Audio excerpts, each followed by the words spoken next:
In the money, eight the money, out of the money, expiry, premium, spot price, strike price, ये सब terms होता क्या है? इस वीडियो में हम ऑप्शंस ट्रेडिंग के रिलेटेड कॉमन टर्मिनोलॉजीज और डेफिनेशंस को डिस्कस करेंगे। पर सबसे पहले अगर आप ट्रेडमेंस पे नए हैं तो हमारे चैनल को सब्सक्राइब करें। हम options trading, investing, mutual funds के रिलेटेड बहुत सारे इंटरेस्टिंग वीडियोस इस चैनल पे लाते रहते हैं। सबसे पहले जब भी कोई नया ट्रेडर ट्रेडिंग स्टार्ट करता है तो मार्केट में बहुत सारे टर्म्स ऐसे आते हैं जिससे वो कंफ्यूज हो जाता है। तो ये सारे टर्म्स बहुत ही कंफ्यूजिंग है। मे बी एक्सपर्ट्स के लिए काफ़ी इजी है, बट नए बंदों के लिए, नए लोगों के लिए काफ़ी डिफिकल्ट होता है इन टर्मिनोलॉजीज को समझने के लिए। और ऑप्शंस ट्रेडिंग तो बहुत ही कॉम्प्लेक्स सब्जेक्ट है। इसलिए इस वीडियो में हम ट्राई करेंगे कि ऑप्शंस ट्रेडिंग से related most of the terminologies और डेफिनेशंस को हम बहुत ही बेसिक से समझें। तो चलिए इस वीडियो को स्टार्ट करते हैं। सबसे पहले ऑप्शंस बायर। ऑप्शंस बायर वो लोग होते हैं जो एक प्रीमियम पे करते हैं ऑप्शन सेलर को, ताकि वो एक कॉन्ट्रैक्ट का राइट बाई कर सके। मान लीजिए कि आपको लगता है कि मार्केट 18,200 के लेवल के ऊपर जाना चाहता है। यहाँ आप क्या कर सकते हैं कि एक छोटा प्रीमियम और फी दूसरे ट्रेडर को दे सकते हैं और उससे आपको पूरा राइट मिल जाता है कि मार्केट उस लेवल के कितना भी ऊपर जाए आप प्रॉफिट कमा सको। ऑप्शन बायर बेसिकली एक छोटा सा प्रीमियम या फी देता है और यहाँ पे उनके लिए प्रॉफिट अनलिमिटेड हो सकता है। अगर मार्केट कितने भी लेवल पे ऊपर जाए तो वो उतना प्रॉफिट कमा सकते हैं। उनके लिए लॉस बस उतना ही होगा जितना प्रीमियम, जितना फी उन्होंने इनिशियली दिया है। सेकेंड होता है ऑप्शन सेलर। तो हर कॉन्ट्रैक्ट में एक बायर और एक सेलर होता है। तो ऑप्शन सेलर वो लोग होते हैं जो प्रीमियम रिसीव करते हैं ऑप्शन बायर से। जैसे पहले हम केस में हमने बात किया, वहां पे 50 रुपए मान लीजिए कि ऑप्शन बायर ने ऑप्शन सेलर को दिया है। तो यहाँ पे ये होता है कि ऑप्शन सेलर वो पैसा लेता है ऑप्शन बायर से ताकि वो कॉन्ट्रैक्ट में जा सके, लेकिन वो ये पैसा लेने के बाद ऑब्लिगेटेड हो जाता है ऑनर करने के लिए कि अगर मार्केट बहुत ज्यादा ऊपर चला जाता है और प्रीमियम का वैल्यू बहुत ज्यादा हाई हो जाता है, तो ऐसे केसेस में ऑप्शन सेलर को वो पैसा बायर को देना ही पड़ेगा और इसके लिए उन्हें बहुत बड़ा मार्जिन अपने ट्रेडिंग अकाउंट में रखना पड़ता है। हर एक कॉन्ट्रैक्ट में जैसे बोला एक बायर और एक सेलर होता है और दोनों ही इंपॉर्टेंट है एक ट्रेड हो सके इसमें। लेकिन के साथ प्रॉब्लम ये होता है कि उन्हें प्रॉफिट लिमिटेड है। उनको प्रॉफिट सिर्फ जो प्रीमियम मिलता है वही हो सकता है अगर वो ट्रेड उनके फेवर में गया, लेकिन उनको लॉसेस बहुत ज्यादा हो सकता है अगर मार्केट बहुत ज्यादा ऊपर भाग गया या मार्केट बहुत ज्यादा नीचे चला गया। तो ऐसे केसेस में ऑप्शन सेलर को बहुत लॉस हो जाता है। इसलिए most of the cases option seller चाहते हैं कि मार्केट या तो साइडवेज हो या फिर जो उनके व्यू है उस डायरेक्शन में मूव करे। तीसरा होता है कॉल ऑप्शन। अगर आपको लगता है कि मार्केट ऊपर जाएगा या फिर अगर आपको लगता है कि कोई स्पेसिफिक स्टॉक ऊपर जाएगा, तो ऐसे सिनेरियो में आपको कॉल ऑप्शन बाय करना होता है। तो हर इंडेक्सेस, हर स्टॉक्स का डिफरेंट कॉल ऑप्शन अवेलेबल होता है। तो जब भी आप ये कॉल ऑप्शन खरीदते हैं तो आपको राइट मिल जाता है। और इसके अपोजिट अगर आप कॉल खरीद रहे होगे तो कोई एक कॉल सेलर भी होगा। तो जो कॉल सेलर होता है उसका व्यू अपोजिट होता है कॉल बायर से। तो अगर कॉल बायर ये मान रहा है कि मार्केट ऊपर जाएगा, तो जिससे आप खरीद रहे हो उस कॉल सेलर वो मानता है कि मार्केट या तो वहीं रहेगा या तो नीचे जाएगा। अगर आपको लगता है कि मार्केट 18,400 लेवल, 18,500 लेवल के ऊपर जाएगा, तो आप 18,400 का कॉल ले सकते हो या 18,500 का कॉल ले सकते हो। सिमिलरली अगर दूसरा बंदा जिससे आप खरीद रहे होगे उसका व्यू आपसे अपोजिट होगा। चौथा टर्म जो आपको पता होना चाहिए वो होता है put option. Put option basically call का अपोजिट होता है। तो अगर आपको लगता है कि मार्केट नीचे गिरने वाला है या फिर कोई स्टॉक नीचे गिरने वाला है, तो आप ऐसे सिनेरियो में पुट ऑप्शन बाय कर सकते हो। तो अगर आप इन्वेस्टिंग करते होगे तो आपको पता होगा कि इन्वेस्टिंग में सिर्फ आप पैसा तभी बना सकते हो जब मार्केट ऊपर जा रहा हो। लेकिन पुट ऑप्शन खरीदने से आपको ये भी मौका मिलता है कि आप गिरते हुए मार्केट या गिरते हुए स्टॉक्स में भी पैसा बना सकते हो। जैसे अभी मार्केट चल रहा है कुछ 18,200 लेवल पे, लेकिन अगर आपको लगता है कि मार्केट गिर के 18,000 लेवल पे भी जा सकता है या उसके नीचे भी जा सकता है, तो आप एक पुट ऑप्शन खरीद सकते हो 18,200, 100 जो भी आपको लगता है उसके हिसाब से, और उसके लिए आप 50 रुपए का प्रीमियम दे देते हो। अगर मार्केट 200-300 पॉइंट नीचे गिर जाता है तो वो 50 रुपए का वैल्यू बढ़ के 100, 150, 200 जा सकता है। और इसलिए आप गिरते हुए मार्केट को भी मोनेटाइज कर सकते हो, अपने हिसाब से फायदा बना सकते हो अगर आप पुट ऑप्शन खरीदते हो।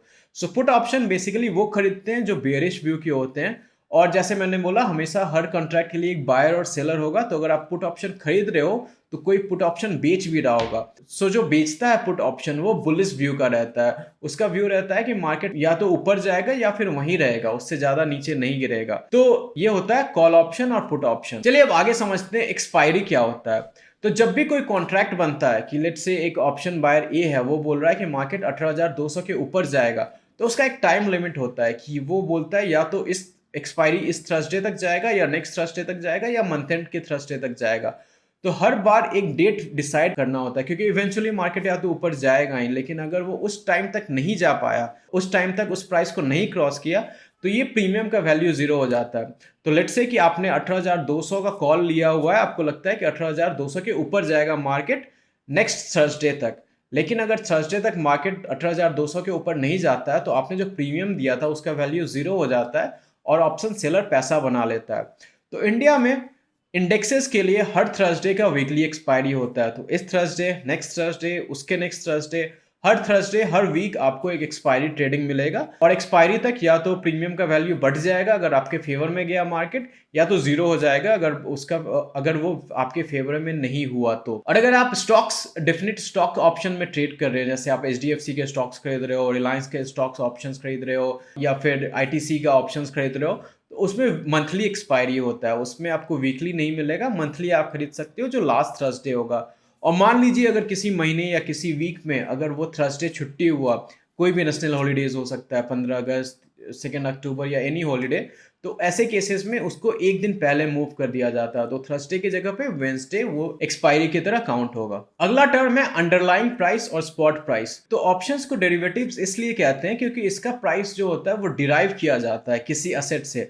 मतलब अगर आप स्टॉक्स में ट्रेड कर रहे हो तो इसका प्राइस स्टॉक्स के फ्यूचर्स या स्टॉक्स का जो करंट प्राइस चल रहा है उससे डिराइव किया जाएगा। सिमिलरली अगर आप इंडेक्सेस में ट्रेड कर रहे हो, निफ्टी में, तो वहां भी ये डिराइव्ड होता है वैल्यू, निफ्टी में क्या प्राइसेस चल रहा है। तो यहाँ पे अंडरलाइंग प्राइस बेसिकली मीन करता है कि रियल में जो करंट प्राइस क्या चल रहा है। तो लेट्स से अगर आप निफ्टी में ट्रेड कर रहे हो और निफ्टी करंटली 18,150 पे चल रहा है, तो उसको आप अंडरलाइंग प्राइस या स्पॉट प्राइस कहेंगे। नेक्स्ट होता है strike price. So basically strike price वो प्राइस होता है जिसपे आप बेट करते हैं कि ये प्राइस तक मार्केट या तो जाएगा या गिरेगा। फॉर एग्जांपल अगर आप निफ्टी में ट्रेड कर रहे हैं तो आपको बहुत सारे स्ट्राइक प्राइसेस मिलते हैं। करंटली मार्केट 18,200 लेवल पे चल रहा है, तो 18,250, 18,300, 18,350, 18,400, ये सारे स्ट्राइक प्राइसेस अवेलेबल है और आप डिफाइन कर सकते हैं कि आपको कौन सा कॉल ऑप्शन लेना है या आपको कौन सा पुट ऑप्शन लेना है। तो आप कितने बुलिश हो या आप कितने बियरिश हो, उसके बेसिस पे आप डिफाइन कर सकते हो। मार्केट अगर 18,200 पे चल रहा है तो आप 18,600 का भी कॉल ले सकते हो, तो 18,600 जो है वो एक स्ट्राइक प्राइस है। तो यहाँ पे बहुत जरूरी हो जाता है कि आप एक अच्छा स्ट्राइक प्राइस चूज करें, क्योंकि अगर आपने स्ट्राइक प्राइस बहुत दूर का लिया हुआ है और एक्सपायरी बहुत ही नज़दीक है, जैसे कल एक मार्केट एक्सपायरी है, तो ऐसे सिनेरियो में मोस्ट ऑफ द केस में ये होगा कि आपका पैसा जीरो हो जाएगा। तो जब भी आप ट्रेड कर रहे हैं ऑप्शंस में, तो ये बहुत ज़रूरी है कि आप एक सही स्ट्राइक प्राइस चूज करें। और ऐसे ही अगर आप स्टॉक्स में ट्रेड कर रहे हो, HDFC बैंक, तो उसमें भी बहुत सारे स्ट्राइक प्राइसेस अवेलेबल होते हैं। अगर HDFC करंटली 16,050 रुपये पे ट्रेड कर रहा है, तो उसमें अगर आप डिफरेंट स्ट्राइक प्राइसेस ले सकते हो, 1660, 1670, 1680, ये सब स्ट्राइक प्राइसेस अवेलेबल होते हैं। और अगर आपको स्ट्राइक प्राइसेस के बारे में पता करना है तो ऑप्शन चेन NSE की वेबसाइट पे फ्रीली अवेलेबल होता है। अगला टर्म है index option. So basically futures and options trading आपको ऑप्शन देता है कि आप इंडेक्स में भी ट्रेड कर सकते हो। आप निफ्टी में ट्रेड कर सकते हो, आप बैंक निफ्टी में ट्रेड कर सकते हो, आप फिन निफ्टी में ट्रेड कर सकते हो। सो अगर आप इंडेक्सेस में ट्रेड कर रहे हो, अगर आप निफ्टी या बैंक निफ्टी, फिन निफ्टी में ट्रेड कर रहे हो, तो इसे इंडेक्सेस ऑप्शन कहते हैं। ऑन द अदर हैंड अगर आप किसी स्टॉक स्पेसिफिक पे ट्रेड कर रहे हो, लेट्स से आप ONGC पे ट्रेड कर रहे हो, IOCL पे ट्रेड कर रहे हो, HPCL पे ट्रेड कर रहे हो, तो वो स्टॉक स्पेसिफिक ऑप्शन कहते हैं। सो इंडिया में बहुत सारे लोग, मेजोरिटी ऑफ लोग इंडेक्सेस में ट्रेड करते हैं, वो निफ्टी के ऑप्शंस में ट्रेड करते हैं या बैंक निफ्टी के ऑप्शंस में ट्रेड करते हैं। अगला टर्म है इन the money. So in the money, out of the money, eight the money, तीन बहुत ही इंपॉर्टेंट मनीनेस टर्म्स हैं। सो चलिए अब इन्हें समझते हैं कि बेसिकली ये होता क्या है। तो लेट्स से कि अगर अभी मार्केट 18,200 लेवल पे चल रहा है और आप बुलिश हैं, आपको लगता है कि मार्केट ऊपर जाएगा, बट आपके पास बहुत सारे स्ट्राइक प्राइसेस अवेलेबल है। हो सकता है अगर आप बहुत ही बुलिश है तो 18,200 की जगह पे 18,600 का कॉल ले सकते हो। अगर आप मॉडरेट बुलिश हो तो आप 18,200 का भी ले सकते हो। और आपको लगता है कि मार्केट ऊपर जाएगा लेकिन वो 18,000 के ऊपर जाएगा या 17,800 के ऊपर जाएगा, नीचे जाके यू टर्न ले लेगा, तो आप नीचे का भी कॉल ऑप्शन ले सकते हो। तो यहाँ पे आपको डिफरेंट ऑप्शन मिलता है कि अगर आप कॉल ऑप्शन ले रहे हो तो बहुत सारे स्ट्राइक प्राइसेस अवेलेबल है। तो अगर आप स्ट्राइक प्राइस वो चूज कर रहे हो जो करंट मार्केट लेवल के ऊपर है, तो उसको आउट ऑफ द मनी कहते हैं। जैसे अभी अगर 18,200 पे मार्केट चल रहा है, अगर आप 18,500 का कॉल ले रहे हो, 18,600 का कॉल ले रहे हो, तो ये सब आउट ऑफ द मनी है। मतलब अगर एक्सपायरी पे एग्जीक्यूट किया जाए, अगर आज एक्सपायरी होगा तो इसका वैल्यू जीरो होगा, क्योंकि करंट प्राइस नीचे है और स्ट्राइक प्राइस काफ़ी ही ऊपर है।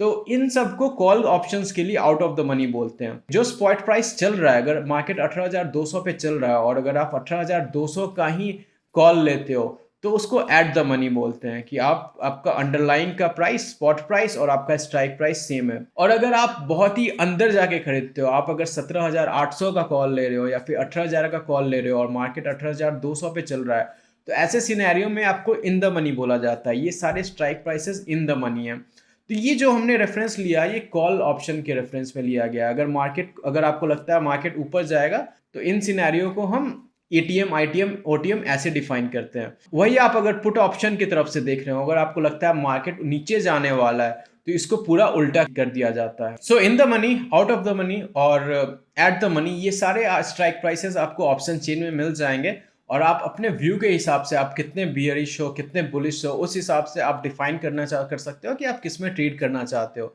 बेसिकली इन द मनी या एट द मनी में ट्रेड करना सेफर होता है compare to out of the money, क्योंकि आउट ऑफ बहुत ज़्यादा चांसेस है कि अगर मार्केट मूव नहीं किया तो out of money strike price का जो प्रीमियम आप पे कर रहे हो वो जीरो हो जाएगा एक्सपायरी तक। चलिए अगला टर्म है इंट्रिंसिक वैल्यू। ऑप्शंस का इंट्रिंसिक वैल्यू क्या होता है?